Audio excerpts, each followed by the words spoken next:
हमेशा संतों के साथ जुड़ने वाले हमारे आचार्य तुषार भोसले जी, बहन गीता जी और देश के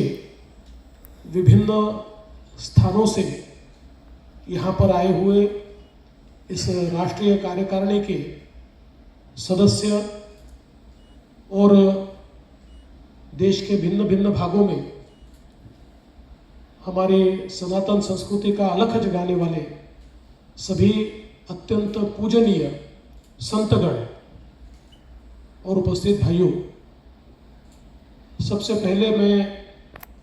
आप सभी का महाराष्ट्र सरकार की ओर से मुंबई में मीरा भाईंदर में उत्तन में रामभाऊ म्हाळगी प्रबोधिनी में बहुत बहुत स्वागत करता हूं और आप हमको आशीर्वाद देने के लिए यहाँ पर आए, इसलिए आपका आभार भी व्यक्त करता हूं। साथ साथ इस रामभाऊ म्हाळगी प्रबोधिनी के अध्यक्ष के रूप में भी मैं आपका और विशेष रूप से अध्यक्ष जी का आभार व्यक्त करता हूं कि आपने इस जगह को चुना और इस जगह पर वैसे तो देश के राष्ट्रपति प्रधानमंत्री से लेकर सबके पांव लगे थे, लेकिन आज इतने सारे संतों के पांव लगे तो मैं ऐसा मानता हूं कि आज ये भूमि भी धन्य है और इसीलिए मैं आपका बहुत बहुत आभार व्यक्त करता हूं। ये राष्ट्रीय कार्यकारिणी है। मुझे भारतीय जनता पार्टी की राष्ट्रीय कार्यकारिणी में बात करने का अवसर मिला है, कई बार मिला है, उसकी आदत भी है, लेकिन संतों की राष्ट्रीय कार्यकारिणी में मेरे जैसा व्यक्ति क्या बोले, ये मेरे सामने एक बहुत बड़ा प्रश्न है। तो मैं केवल आशीर्वाद प्राप्त करने के लिए यहाँ पर आया हूँ, लेकिन जिस बात का आपने उल्लेख किया, मुझे इस बात की बहुत खुशी है कि हमारे सभी के लाडले प्रधानमंत्री मोदी जी, इन्होंने पिछले 10 वर्षों में केवल भारत का भौतिक चित्र नहीं बदला, तो भारत की मानसिकता भी बदली है। मुझे याद है, हम तो सारे सनातन समाज के, हिंदू समाज के लोग, चाहे किसी भी पार्टी में हो, मूल तो धार्मिक होते, लेकिन अन्य पार्टी के जो लोग होते थे वे अपने आप को हिंदू बताने में डरते थे। मंदिरों में जाके छुप छुप कर पूजा करते थे, कहीं किसी को पता ना चल जाए कि मैंने पूजा की है, मैंने भोलेनाथ को जल चढ़ाया है, अगर दिख गया तो मेरे चुनाव पर इसका असर हो जाएगा, ऐसा समझकर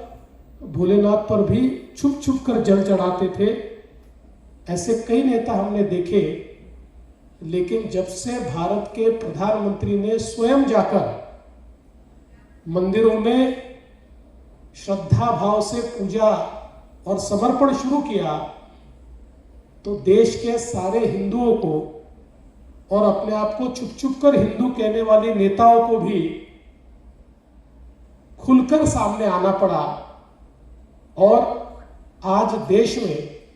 अपने आप को सनातनी कहने से, अपने आप को हिंदू कहने से न कोई शर्माता है, न कोई घबराता है। मैं तो ऐसा मानता हूं कि फिर वो परिस्थिति आई है कि बहुत गर्व के साथ लोग कहते हैं कि हम हिंदू हैं, हम सनातन धर्म के हैं। और आपने जो भी यहाँ बात कही कि प्रभु श्री राम जी की जन्मस्थली पर रामलला के विग्रह की प्राण प्रतिष्ठा एक ऐसा मौका है कि जिसने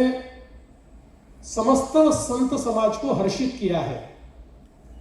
और सनातन के विचार के लिए संत समाज फिर एक बार मोदी जी के पीछे खड़ा है और भारतीय जनता पार्टी को चुनकर लाना चाहता है। मैं तो ऐसा कहता हूं कि आप भारतीय जनता पार्टी की जीत के लिए नहीं, सनातन की जीत के लिए प्रयास कर रहे हैं और सनातन की जीत के लिए आप सबने और ईश्वर ने उपकरण के रूप में मोदी जी को चुना है। इसलिए आप मोदी जी के पीछे खड़े हो, क्योंकि अब ये बात तो सिद्ध हो गई है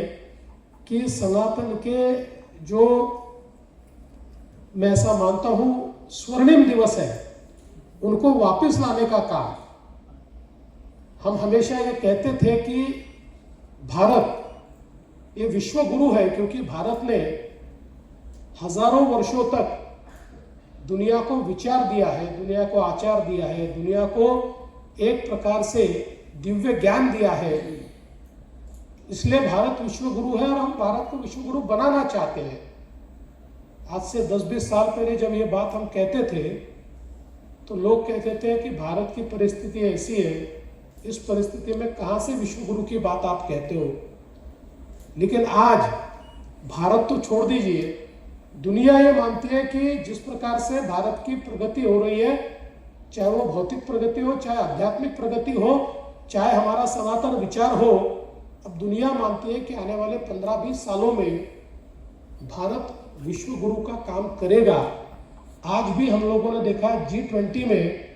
सारे अफ्रीका के देशों ने प्रधानमंत्री जी को ये कहा कि हमारी बात अगर कोई विश्व के सामने रख सकता है तो आप रख सकते हो, इसलिए हमने सबने मिलकर आपको नेता के रूप में चुना है। तो मैं ऐसा मानता हूं कि केवल ये प्रधानमंत्री मोदी जी को नहीं चुना, तो भारत के शाश्वत विचार को उन्होंने अपने रिप्रेजेंटेटिव के रूप में आज चुना है और धीरे धीरे दुनिया भी यही करेगी। इसलिए मैं ऐसा मानता हूं कि वो भारत को विश्व गुरु की ओर ले जाने का जो एक सिलसिला है उसकी शुरुआत हो चुकी है। और हम सब लोग ये मानते हैं कि अमेरिका महाशक्ति हो सकता है, शायद अमेरिका से भी ज़्यादा प्रगति करने की ताकत हम में है, लेकिन हम में और अमेरिका में एक फ़र्क है। वो फ़र्क ये है, वहाँ की प्रगति भौतिक है, हम भौतिक प्रगति को अंतिम प्रगति नहीं मानते, हम व्यक्ति की आध्यात्मिक प्रगति को अंतिम प्रगति मानते हैं। इसलिए पूरी दुनिया में उस प्रगति की ओर जाने की ताकत और शक्ति अगर किसी एक देश में है तो हमारे भारत देश में है। और जहां एक और भारत की राजनीतिक व्यवस्था भौतिक प्रगति को पाने की कोशिश कर सकती है, वही उसी आध्यात्मिक प्रगति तक पहुंचाने का काम हमारे पूज्य संतों ने सैकड़ों ने, हजारों ने, लाखों साल यहाँ पर किया है और उसी को आगे करना भी पड़ेगा। इसलिए मैं ऐसा मानता हूँ कि यहाँ बैठे हुए जो सब हमारे संतगण हैं उन पर इसकी बहुत बड़ी जिम्मेदारी है और आप सबने उस दिशा में इस बैठक में विचार भी किया है, उसकी कार्य योजना भी आप लोगों ने तैयार की है। तो मेरा विश्वास है कि जब संत यह रास्ते पर निकलते हैं और अलग जगाते हैं तो समूचा समाज खड़ा हो जाता है। और संतों ने जब परिवर्तन की बात सोची तो परिवर्तन बहुत तेजी से होता है। मेरा विश्वास है कि आप सभी लोग इस दिशा में आगे बढ़ेंगे। आदरणीय दिनेश जी ने बहुत सुंदर बात कही है कि भारत को अगर महाशक्ति बनाना है तो दो चीज़ों को हमें याद रखना होगा। एक तो राष्ट्र प्रथम, ये जो भूमिका हमारी है, ये भूमिका हम छोड़ नहीं सकते। इसलिए सभी के मनों में राष्ट्र प्रथम का बीजारोपण करना ये हमारी प्राथमिकता होनी चाहिए। और साथ साथ किसी भी प्रकार की विषमता से दूर समाज, ऐसे समाज का निर्माण, ये हमारी प्राथमिकता होनी चाहिए। क्योंकि हम सभी जानते हैं कि हमारी सनातन संस्कृति में विषमता कहीं नहीं है, कभी हमने उसको देखा नहीं है। ये तो काल के प्रवाह में हमारे बीच विषमता का बीजारोपण हुआ और उसकी खामी हमने भोगी है। इसी विषमता ने हमारे सनातन विचार को एक प्रकार से लोगों से दूर किया। इसी विषमता ने हम लोगों को 1000 साल तक गुलामी के जंजीरों में अटका के रखा। इसलिए मैं ऐसा मानता हूं कि फिर एक बार ये जो हमारा निर्मल प्रवाह है, ये प्रवाह उन्हीं सनातन विचारों को प्रतिपादित करेगा जो विचार एक विषमता मुक्त इस प्रकार के समाज की रचना करते हैं। और निश्चित रूप से वो समय भी आने वाले दिनों में हमारे संतों के माध्यम से निर्माण होगा, इस बारे में मेरे मन में कोई शंका नहीं है। आपने पालघर की बात कही और मैं ऐसा मानता हूँ कि निश्चित रूप से इतनी दर्दनाक घटना हमने भी अपने इतने वर्षों के राजनीतिक प्रवास में कभी देखे नहीं। जिस प्रकार से हमारे संतों को कुचल दिया गया, मतलब इतनी बर्बरता मैं तो कभी समझ नहीं सकता हूं कि हमारे मनुष्यों में इतनी बर्बरता आ कैसे सकती है। अरे भाई, आप किसी भी विचारों के हो सकते हो, लेकिन इतनी बर्बरता लाते कहां से हो? लेकिन उसके पीछे जो षड्यंत्र है, वैसे तो सबको पकड़ा है, लोगों को आपने जैसा कहा जो सजा है वो कड़ी से कड़ी सजा होगी, लेकिन इसके पीछे का जो षड्यंत्र है, उस षड्यंत्र को उजागर करने के लिए ही पुनः सत्ता में आने के तुरंत बाद हमने उसको सीबीआई को सौंप दिया है। और सीबीआई अभी कुछ निष्कर्षों तक पहुंच रही है, जल्दी पहुंच जाएगी, तो अपराधियों को तो सजा होगी ही, लेकिन जो लोग इसके पीछे षड्यंत्रकारी हैं उनको भी उजागर करने का काम निश्चित रूप से हम यहाँ पर करेंगे। एक बात आपने और बहुत अच्छी कही है कि जो हमारा स्कूली बच्चों के लिए जो पोषण आहार का विषय है, कि जिसमें लगातार संत समाज की ओर से हमें आ रहा है कि प्रोटीन के लिए आप इस प्रकार से अंडा या कोई इस प्रकार की चीज़ें उसमें न रखें। हमने उस संदर्भ में हमारे लोगों को विशेष रूप से मैंने मुख्यमंत्री जी को भी कहा है और हमारे शिक्षा मंत्री जी को भी कहा है कि आप तुरंत इसका अल्टरनेट देखिए। और हम लोग को प्रोटीन देना तो जरूरी है, लेकिन हमारे जो शाकाहार है इसमें भी ऐसी कई चीज़ें हैं कि जिसमें बहुत अच्छा प्रोटीन है, तो हम प्रोटीन को उससे कैसे रिप्लेस कर पाए। मैं आपको आश्वस्त करना चाहता हूं कि निश्चित रूप से इस बात को हमने गंभीरता से लिया है और हमारे मुख्यमंत्री जी ने भी उसको गंभीरता से लिया है, इसलिए उसमें जो आवश्यक बदल है वो हम लोग निश्चित रूप से करेंगे। और मैं आपको विश्वास दिलाता हूं कि जहां तक महाराष्ट्र की बात है, तो महाराष्ट्र में जो हमारे तीर्थस्थल है, उन तीर्थस्थलों को ठीक करने का काम हम लोगों ने वहाँ पर आसपास, क्योंकि यहाँ पर ज्योतिर्लिंग भी है और शक्तिपीठ भी है। महाराष्ट्र में देश में सबसे ज़्यादा ज्योतिर्लिंग भी महाराष्ट्र में, शक्तिपीठ भी अनेक यहाँ पर है, तो उन सभी को ठीक करने के लिए उसका मास्टर प्लान हम लोगों ने तैयार किया है। कुछ जगह का काम भी हम लोगों ने प्रारंभ किया है और साथ साथ हमने अभी एक नई योजना तैयार की है कि जिस योजना में हम लोगों ने उसको, चूंकि अभी राजमाता अहिल्या देवी जी का 300वां वर्ष आने वाला है, इसी साल वो प्रारंभ होगा। और हम जानते हैं कि पूरे देश में हमारे हिंदुओं के मंदिरों का जीर्णोद्धार अगर किसी ने किया तो वो राजमाता अहिल्या देवी जी ने किया। इसलिए उनके नाम से एक योजना हमने तैयार की है, जिस योजना के तहत हम लोगों ने महाराष्ट्र में 500 तीर्थस्थल जो है अलग अलग इनको चुना है और आने वाले 3 सालों में ये 500 तीर्थस्थलों पर हम लोग सारी व्यवस्थाएं खड़ी करेंगे ताकि उनका चेहरा, उनका हुलिया, वहाँ की व्यवस्थाएं ये सारी की सारी बदले। और किसी भी बड़े तीर्थस्थल पर तो लोग जाते हैं, वहाँ तो व्यवस्था हो जाती है, वो करने भी वाले, लेकिन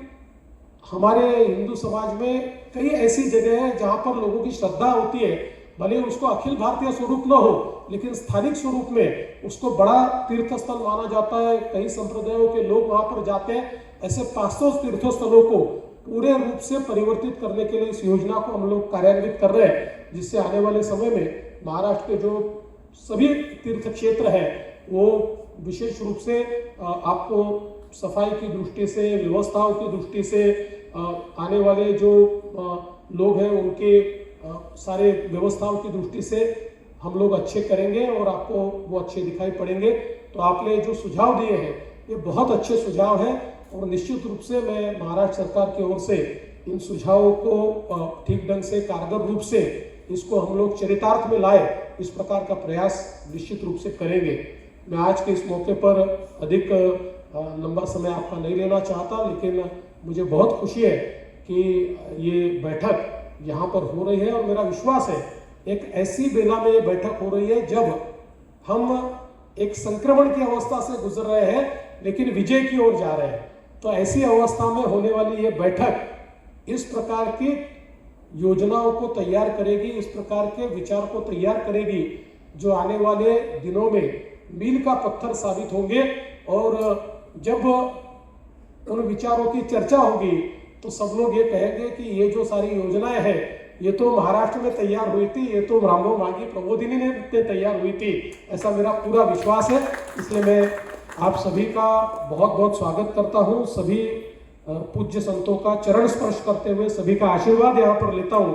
और आपने इस बैठक में सम्मिलित होने का मौका मुझे दिया। मैं तो कल ही आना चाहता था, लेकिन कल दो बहुत अच्छे कार्यक्रम हम लोगों ने रखे थे और 1.5-2 महीने पहले हम लोगों ने उसके सृजन किया था, जिसमें हम सभी लोग जानते हैं कि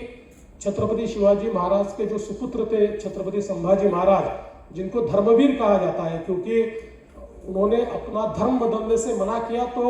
औरंगजेब ने उनकी आंखें निकाली, जीभ काटी, उनके टुकड़े टुकड़े किए, लेकिन उन्होंने अपना धर्म नहीं बदला। तो उनकी जो बलिदान स्थली है और जहाँ उनकी समाधि है, ऐसे दोनों जगह पर हम लोगों ने बहुत भव्य इस प्रकार का की स्थली निर्माण करने का एक निर्णय लिया। कल उसका भूमि पूजन था और उसके बाद दूसरा भूमि पूजन क्रांतिवीर लहूजी वस्ताद साळवे। लहूजी वस्ताद, इनको आद्य क्रांति गुरु कहा जाता है, क्योंकि लहूजी वस्ताद साळवे एक ऐसा व्यक्तिमत्व था जिनके पिताजी ये अंग्रेजों के साथ लड़ते लड़ते मरे। उनके दादाजी छत्रपति शिवाजी महाराज के काल से उनका पूरा परिवार ये हमारे हिंदवी स्वराज्य के निर्माण में लगा रहा। और लहूजी वस्ताद साळवे, इन्होंने महाराष्ट्र में पहली तालीम शुरू की, जिस तालीम में उन्होंने ये निर्णय किया कि अंग्रेजों से अगर लड़ना है तो हमें शस्त्र फिर एक बार उठाने होंगे और हमारे युवाओं को शस्त्र सिखाने होंगे। और जिस समय ये तालीम शुरू हुई तो जिन्हें हम आद्य क्रांतिकारक कहते हैं, वासुदेव बळवंत फड़के जी ने भी वहीं से तालीम की। हमारे लोकमान्य बाल गंगाधर तिलक जी ने भी वहीं से तालीम की और महात्मा ज्योतिबा फुले जी ने भी वहीं से तालीम की। तो इन तीनों के एक प्रकार से गुरु के रूप में लहूजी वस्ताद साळवे को माना जाता है। तो उनके भी समाधि का कल एक प्रकार से जीर्णोद्धार और वहाँ पर एक भव्य इस प्रकार का स्मारक तैयार करने का कार्यक्रम था। इसलिए कल हम लोग यहाँ नहीं आ पाए, इसलिए मैं आपकी क्षमा भी मांगता हूँ। लेकिन आज यहाँ पर आकर आप सभी का आशीर्वाद पाने का मौका मिला, इसलिए आपका बहुत बहुत आभार मानते हुए मैं अपने शब्दों को विराम देता हूँ। जय हिंद।